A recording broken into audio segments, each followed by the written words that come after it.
nabonye abami batanga, mbona ingoma nyinshi zisimburana, ndetse n'abakomeye bo mw'isi barapfa baribagirana, ariko ingoma ya Yesu iyo ntizahanguka namba. Isi yose yahinze umushyitsi,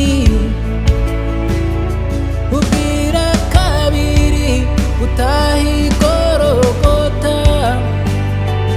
Yesu utarigeze icyaha arabambwa, maze dukingurirwa amarembo, amarembo, amarembo y'ubwo bwami.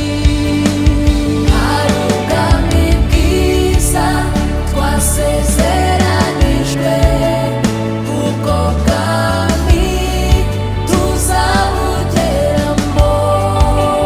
Muhumure mwitegure, amakamba yarateguwe.